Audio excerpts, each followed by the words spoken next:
YCP పాలనలో అనేక భూదందాలు జరిగాయని రాష్ట్ర రవాణా యువజన క్రీడా శాఖ మంత్రి మండిపల్లి రాంప్రసాద్ రెడ్డి పేర్కొన్నారు. రాయచోటి పట్టణంలోని స్టేట్ గెస్ట్ హౌస్ లో మీడియా సమావేశాన్ని ఏర్పాటు చేసిన మంత్రి మాట్లాడుతూ వైసీపీ పాలనలో మంత్రిగా సూడో సీఎంగా పనిచేసిన పెద్దిరెడ్డి రామచంద్రారెడ్డి పేదల భూములను బెదిరించి వందల ఎకరాల భూమిని కబ్జా చేశారని తెలిపారు. కబ్జా చేసిన భూములను కక్కిస్తామని ఆయన తెలిపారు. అన్నమయ్య, చిత్తూరు జిల్లాలో వందల ఎకరాలు భూములను పెద్దిరెడ్డి ఆక్రమించారని తెలిపారు.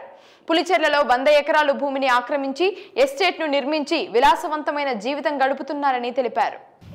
ఈ రోజు ముఖ్యంగా ఈ పాత్రికేయ సమావేశం ఏర్పాటు చేయడం ఏమనగా రాష్ట్రంలో గత 8 నెలల నుంచి ఎంతో సంచలనాత్మకంగా ఎన్నో సోషల్ మీడియా గ్రూపుల్లో అయితేనే పేపర్లలో టీవీల్లో వస్తున్నది ఒకటే వస్తూ ఉంది. గత 5 సంవత్సరాల్లో వైసీపీ ప్రభుత్వంలో జరిగిన భూదందాల గురించి ఎక్కడ చూసినా చర్చ జరుగుతుంది. దానిలో భాగంగానే ఆ రోజు మంత్రిగా పనిచేసి సూడో సీఎంగా ఈ రాష్ట్రాన్ని ఏలిన పెద్దిరెడ్డి రామచంద్రారెడ్డి అలాగే వాళ్ళ తనయుడు మిథున్ రెడ్డి ఆస్తుల గురించి ఒకసారి లోతుగా పరిశీలిస్తే ఈరోజు అన్నమయ్య జిల్లా అనుకోండి, ఉమ్మడి చిత్తూరు జిల్లాలో ఎక్కడ చూసినా ఒక్కొక్కటిగా భూదందా అరాచకాలు బయటకు వస్తూ ఉన్నాయి. ఈరోజు కూడా ఒక పేపర్లో ఒక ఫ్రంట్ పేజ్ అంతా భూదందా గురించి కథనం. ప్రజల్లో అలాగే చాలామంది ఎవరైతే విజ్ఞతతో కలిగిన వాళ్ళందరిలో ఒకే క్వశ్చన్ వస్తూ ఉంది.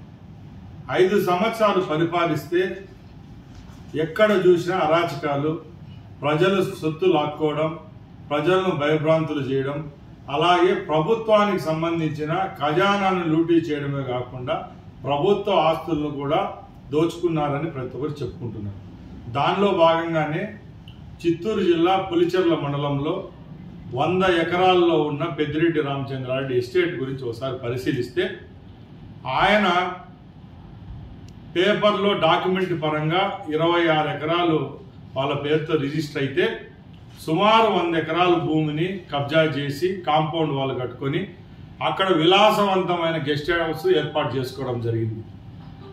ఒకసారి లోతుగా అక్కడున్న డాక్యుమెంట్లు అయితేనే రెవెన్యూ రికార్డును పరిశీలిస్తే కేవలం 26 ఎకరాలే కాకుండా భారతదేశంలో ఎక్కడైనా ప్రభుత్వానికి సంబంధించిన రోడ్లు వేయాలన్నా కాలువలు వేయాలన్నా కూడా అటవీ భూములకున్న ఆంక్షలు ఏవైతే ఉన్నాయో అవన్నిటిని తొలగిస్తేనే ప్రభుత్వ రంగంలో కూడా ఏదైనా అభివృద్ధి కార్యక్రమాలు చేపట్టాలంటే అన్ని పర్మిషన్స్ ఉంటేనే చేసుకునే విధంగా రిజర్వ్ ఫారెస్ట్ యాక్ట్ అనేది ఒకటి ఉంది.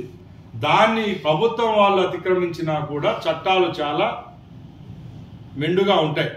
అలాంటప్పుడు ఫారెస్ట్ భూమిని కూడా ఆక్రమించుకొని అక్కడ ఏదైతే వన్యప్రాణులకు సంబంధించి act, wild life sanctuary act ఉంటుందో దాన్ని కూడా బేఖాతరు చేసి గత సంవత్సరాలుగా వన్యప్రాణులకైతేనే అక్కడున్న అటవీ సంపదను నష్టం చేస్తూ విలాసవంతంగా స్విమ్మింగ్ పూలు, గెస్ట్ హౌస్ కట్టుకొని కరెంటు లాక్కొని ప్రభుత్వ ధనాన్ని వాడుకున్న పెద్దిరెడ్డి కుటుంబ సభ్యులు ఇప్పుడు ఏమంటారని మేము అడుగుతున్నాం. ఈరోజు అధికారాన్ని కోల్పోయిన తర్వాత మా నాయకుని గురించి కానీ మా ప్రభుత్వం గురించి కానీ మాట్లాడే హక్కు వాళ్ళకు ఉందా అని అడుగుతున్నాం. ఈరోజు తమ్మలపల్లి నియోజకవర్గం అయితేనే, మదనపల్లి నియోజకవర్గం అయితేనే, పుంగునూరులో, తిరుపతిలో ఎక్కడ చూసినా వందలాదిగా వేలాదిగా ఎకరాల భూమిని కబ్జా చేశారు. మదనపల్లిలో అయితే ఆయన సతీమణి పేరుతో 5 ఎకరాలు చెరువును కూడా కబ్జా చేసి బైపాస్ రోడ్లో వాళ్ళ పేరుతో ఎక్కించుకోవడం జరిగింది. ఇంకా ముఖ్యంగా ప్రపంచానికే తలమానికమైన తిరుపతిలో గత వేలాది సంవత్సరాలుగా మఠానికి సంబంధించిన భూములు ఏవైతే ఉన్నాయో ఆ భూములను వాళ్ళ చేతిలోకి తీసుకొని అధికారులను బెదిరించి అక్కడ 4 ఎకరాల్లో కళ్యాణ మండపము, 9 ఎకరాల్లో విలాసవంతమైన ఇల్లు, అలాగే తిరుపతి, రేణుగుంట, కాళహస్తి పరిధిలో వందలాది ఎకరాల్లో ట్యాంపరింగ్ చేసుకొని రికార్డు సృష్టించుకొని వాళ్ళ ఆధీనంలో పెట్టుకోవడం నిజమా కాదా అని అడుగుతున్నాం. ఇంకా తమ్మలపల్లి నియోజకవర్గానికి విషయానికి వస్తే చెప్పని అవసరమే లేదు.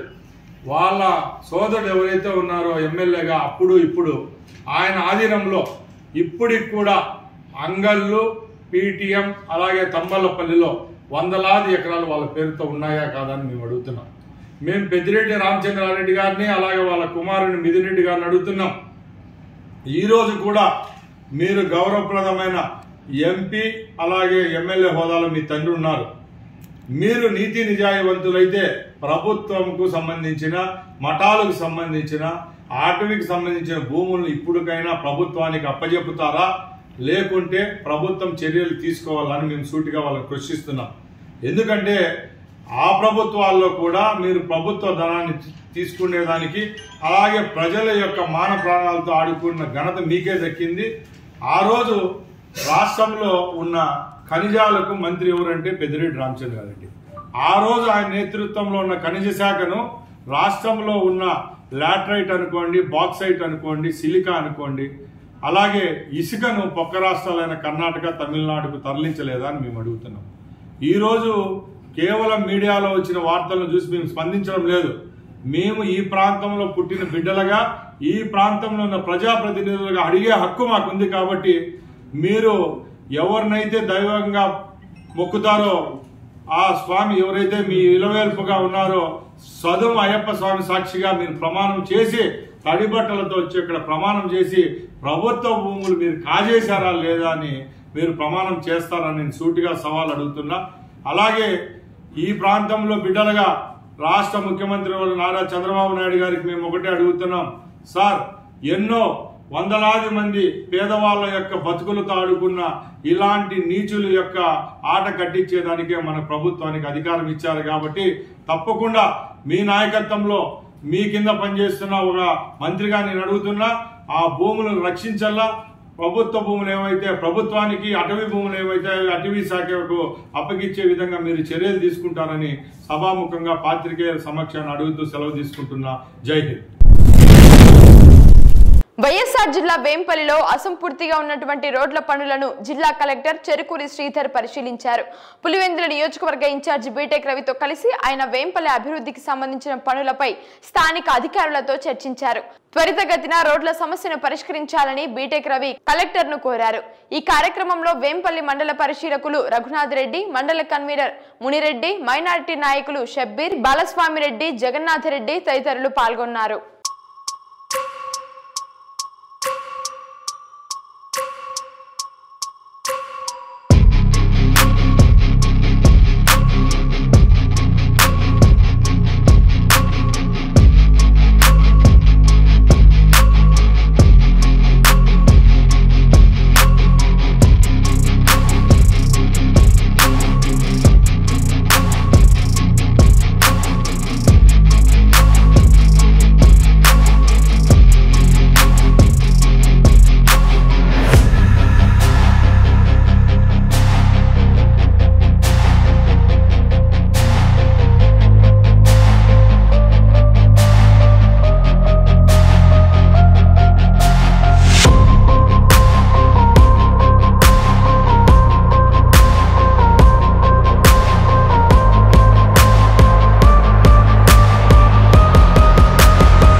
అధికారం కోల్పోవడం వైసీపీకి పెద్ద దెబ్బ తగలడంతో ఇప్పుడు మళ్ళీ తిరిగి పార్టీకి పునర్వైభవం రావాలన్న నాటి పరిస్థితులు పార్టీలో కనిపించాలన్న కూటమి ప్రభుత్వ వైఫల్యాల విషయంలో పార్టీ వైఖరిని స్పష్టంగా ప్రకటించాల్సిన అవసరం ఉంది. ముఖ్యంగా కీలకమైన బిల్లులు, పరిపాలనాపరమైన జీవోలు.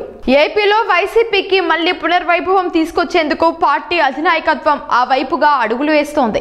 అందుకు సంస్థాగతంగా క్షేత్రస్థాయిలో పార్టీని బలోపేతం చేయడంతో పాటు ప్రభుత్వ వైఫల్యాలను ఎండగట్టేందుకు పార్టీ ప్రతినిధులకు శిక్షణా తరగతులను నిర్వహిస్తోంది. పార్టీ నిర్ణయాలు, విధి విధానాల పట్ల అవగాహన కలిగిన పార్టీ సీనియర్లను ఏరికోరి మరీ ఎంపిక చేసి వారికి కూటమి ప్రభుత్వ వైఫల్యాలను ఎండగట్టేలా శిక్షణ ఇస్తుంది. అందుకు సీనియర్ జర్నలిస్టులు పరిపాలనాపరమైన అంశాలపై అవగాహన కలిగిన కీలక నేతలతో దిశానిర్దేశం చేస్తుంది.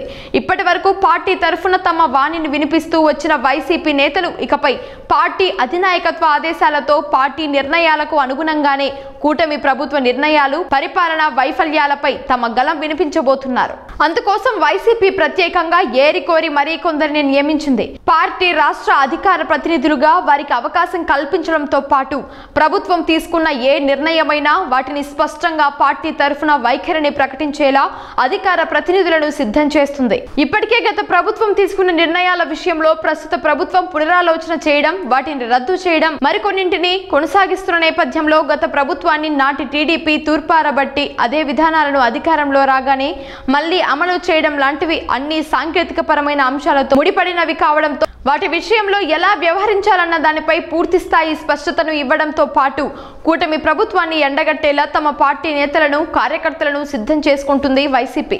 నిన్న మొన్నటి వరకు వైఎస్ఆర్ కాంగ్రెస్ పార్టీ ప్రభుత్వ వైఫల్యాల విషయంలో సోషల్ మీడియాను మాత్రమే నమ్ముకోవడం, పార్టీ సీనియర్లు ప్రభుత్వ వైఫల్యాల విషయంలో నోరు మెదపకపోవడంతో ఇకపై అటువంటి పరిస్థితి పునరావృతం కాకూడదని వైఎస్ జగన్ భావిస్తున్నారు.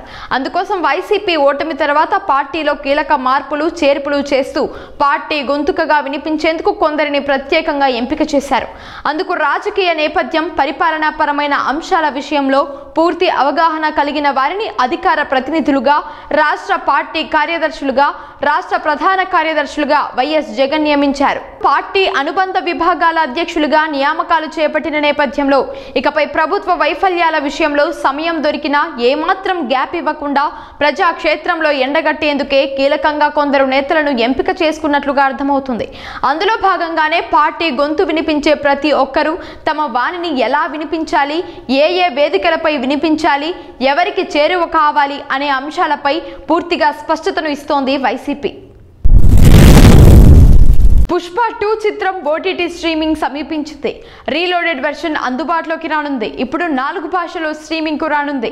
మరికొన్ని గంటల్లో ఈ చిత్రం అడుగు పెట్టనుంది. పుష్ప 2 ది రీల్ చిత్రం బాక్సాఫీస్ ను ఏలేసింది. ఐకాన్ స్టార్ అల్లు అర్జున్ హీరోగా నటించిన ఈ mass action sequel movie bumper వసూళ్లతో అదరగొట్టింది.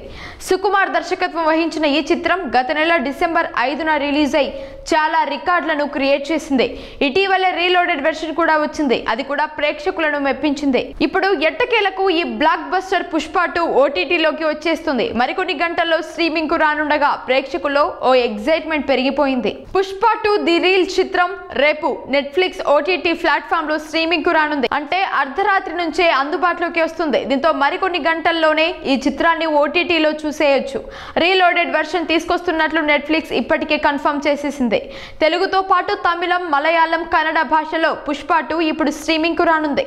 హిందీ వెర్షన్ ఆలస్యం కానుంది. ఇక స్ట్రీమింగ్ అనౌన్స్మెంట్ లోనూ హిందీని నెట్ఫ్లిక్స్ పేర్కొనలేదు. పాన్ ఇండియా బ్లాక్ బస్టర్ పుష్పకు సీక్వెల్ గా వచ్చిన పుష్ప 2 చిత్రంపై ముందు నుంచే భారీ క్రేజ్ ఉంది.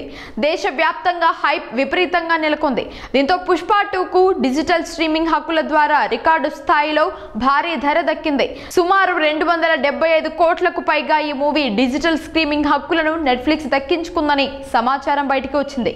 రిలీజ్ కాకముందే ఈ స్థాయి భారీ రేటుతో రైట్స్ తీసుకుంది.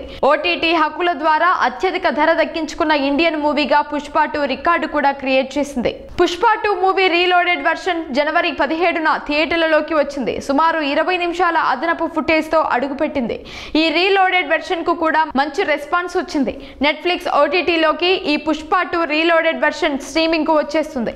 3 గంటల 44 నిమిషాల రన్ టైం ఉంటుందని నెట్ఫ్లిక్స్ కన్ఫర్మ్ చేసేసింది. పుష్ప 2 చిత్రం ఇప్పటి వరకు ప్రపంచవ్యాప్తంగా సుమారు 1850 కోట్ల గ్రాస్ కలెక్షన్లను దక్కించుకుందని అంచనా వేస్తున్నారు. 32 రోజుల్లో 1830 కోట్లు అంటూ ఓ పోస్ట్ తీసుకొచ్చింది మూవీ టీం. ఇండియాలో అత్యధిక కలెక్షన్లు సాధించిన సినిమా రికార్డు దక్కిందంటూ వెల్లడించింది. ఆ తర్వాత కలెక్షన్లపై అప్డేట్ ఇవ్వలేదు. భారత్లో అత్యధిక వసూలు దక్కించుకున్న రికార్డు పుష్ప 2 ఖాతాల్లో పడింది. బాలీవుడ్లో ఆల్ టైమ్ హిట్ గా అగ్రస్థానంలో నిలవడంతో పాటు మరిన్ని రికార్డులను ఈ చిత్రం క్రియేట్ చేసింది. పుష్ప 2 మూవీలో అల్లు అర్జున్, రష్మిక హీరోయిన్లుగా నటించగా ఫహద్ ఫాజిల్ నెగటివ్ రోల్ చేశారు. జగపతి బాబు, రావు రమేష్, సునీల్, జగదీష్ కీలక పాత్రల్లో కనిపించారు. మైత్రి మూవీ మేకర్స్ ప్రొడ్యూస్ చేసిన ఈ మూవీకి దేవిశ్రీ ప్రసాద్ సంగీతం అందించారు. బ్యాక్గ్రౌండ్ మ్యూజిక్ శామ్ సిఎస్ ఇచ్చారు. చూస్తూనే ఉండండి.